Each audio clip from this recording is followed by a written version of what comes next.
મોહમ્મદ રફીક સાહેબના 100મા જન્મ જયંતિ નિમિત્તે TP13 ખાતે ઉજવણી કરવામાં આવી। દેશ અને વિદેશમાં પોતાના અવાજનું જાદુથી લોકોના દિલોમાં વસેલા એવા મોહમ્મદ રફીક સાહેબના જન્મદિવસ નિમિત્તે TP13 ગરબા ગ્રાઉન્ડ ખાતે મેરી આવાज़ ही मेरी पहचान है ના બેનર હેઠળ તેમની યાદમાં સિંગિંગ કાર્યક્રમ મુકેશ ઠક્કર દ્વારા યોજવામાં આવ્યો હતો, જેમાં ખૂબ જ મોટી સંખ્યામાં નાગરિકોએ ભાગ લીધો હતો અને રફી સાહેબ દ્વારા ગવાયેલા ગીતોને યાદ કરવામાં આવ્યા હતા। સાથે આ કાર્યક્રમમાં વોર્ડ નંબર 1ના જાગૃત કાઉન્સિલર પુષ્પાબેન વાઘેલા ખાસ ઉપસ્થિત રહ્યા હતા અને તેમના દ્વારા કાર્યક્રમ માટે સરસ સહયોગ આપવામાં આવ્યો હતો।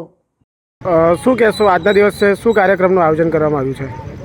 આજરોજ સ્વર્ગસ્થ મોહમ્મદ રફી સાહેબ, મરહૂમ રફી સાહેબનો આજે જન્મદિવસ છે અને તેઓની યાદમાં આજરોજ અમે આ રફીજીના ગીતોની રજૂઆત કરવાનું કાર્યક્રમ અમે અહીંયા રાખ્યો છે।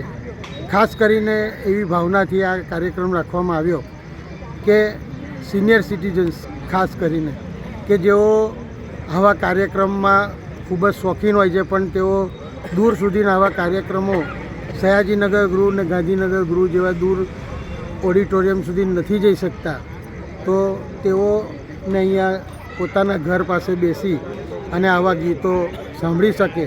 અને રફી સાહેબ કે જે આપણા માટે ભારત દેશ માટે ગૌરવરૂપ એક ગાયક કલાકાર હતા અને તેઓને સન્માન આપવા માટે અમે આજનો આ કાર્યક્રમ અહીંયા રાખ્યો છે અને મોટી સંખ્યામાં લોકો આવી રહ્યા છે ધીમે ધીમે, અને અમારે આ કાર્યક્રમને સફળ બનાવવા માટે અમે ખૂબ જ મહેનત કરી છે અને લોકો આને આનંદ માણે અને જૂના ગીતોનું મહેફિલ ખૂબ જ લોકપ્રિય હોય છે અને લોકોને ગમતા હોય છે જૂના ગીતો। આજે બી આ નવા જમાનાની અંદર હજુ પણ જૂના ગીતોની એટલી જ બોલબાલા છે અને લોકોને ખૂબ ગમે છે। તો રફીજીના કંઠે ગવાયેલા ગીતોની રજૂઆત અમે આજ રોજ અહીંયા રાખી છે।